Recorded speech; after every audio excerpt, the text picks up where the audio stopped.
This freeway entrance here in North Bend opened up just a couple of hours ago, and both lanes on I-90 near Snoqualmie Pass are open. White Pass as well as Stevens Pass is also open tonight. And after several crashes, 14 inches of new snow, it's been an all-day challenge to keep these highways open. This is May with the DOT, and you're listening to the Highway Advisory Radio.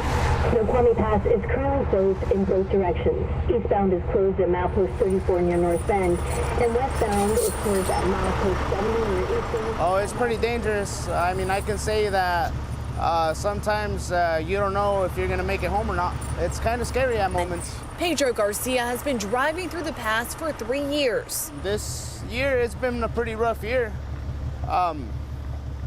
I mean, this looks more like January weather with all the ice. Without chains at the ready, he wouldn't make it through. The reason why I'm putting chains on is because, I mean, look at how slick it is. It's pretty compacted ice, and we're trying to get over the pass as soon as possible. But Garcia and other drivers lined up for miles as I-90 from North Bend to Ellensburg was shut down in both directions for more than 8 hours due to spinouts and multiple crashes. WashUt says clearing wrecks is a complicated process and hinders snowplows from keeping the roads passable. I really need drivers to get into the mode of thinking about, like on days like today, where some people were stopped in traffic for over 6 hours. Think about traveling over Mountain Pass, which is a remote location with limited services. WashUt warning drivers traveling through the passes to be prepared, especially as we approach Christmas, one of the busiest travel days of the year. Adding the past 2 years have been some of the worst. And I've never seen driver behavior as worse as it is right now. People don't have chains in their cars. They don't know how to put them on. They refuse to put them on. They're driving too fast for conditions. This is a mountain pass. They need to slow down and be prepared. But for Pedro, he hopes tomorrow is a smoother ride. Gotta go see the family. I have 4 kids at home waiting for me, and I mean, it's just sometimes what it is. WashUt says it's continuing avalanche assessments around the clock. It's also telling drivers to follow chain requirements, pack extra food and blankets in your car, and have a full tank of gas. If you want to take a look at the best times to travel through the pass for the holidays, just text the word travel to 206-448-4545.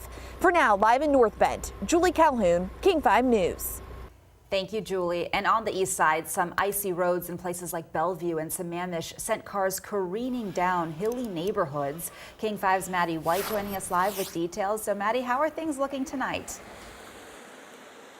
It really depends on where you are in Sammamish. Now, here on Inglewood Hill Road earlier today, this road, a portion of it, had to be closed when 17 cars slid off of it. Now, as you can see, since then, crews have arrived and put de-icing treatment to clear this road, but the same can't be said about these residential roads. So people who are living in these neighborhoods are having to make some pretty treacherous journeys to their front driveway. But here's a look at what happened earlier on Inglewood Hill Road and what officials say you should do to keep yourself safe. There were a couple cars in front of me, so I started braking, but the braking wasn't doing anything. In King County alone Tuesday, a Washington State Patrol trooper says they responded to 150 spinouts or snow-related incidents. This man in Sammamish was one of them. He just kept going. I kind of kept pumping, and as I got to, I said, I ain't gonna stop. So I tried to turn to the ditch, and as I was turning the ditch, it slid, and I hit her on the right side of her back.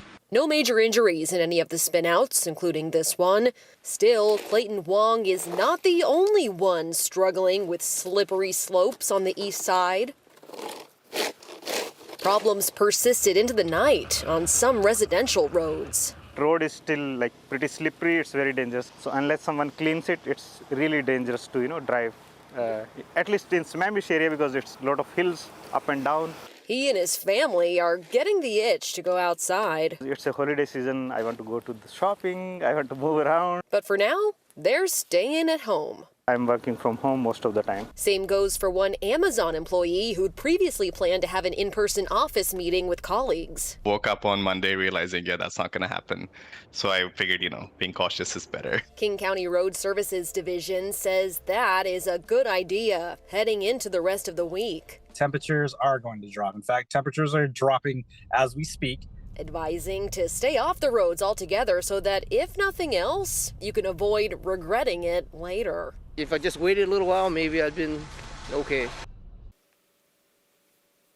Now, the good news is that King County spokesperson says that their roads division is fully staffed up and stocked up with salt, equipment, treatments, and the like, though he does urge patience as they work primarily on the busiest roads in their jurisdiction and then continue from there. Reporting live in Sammamish, I'm Maddie White, King 5 News.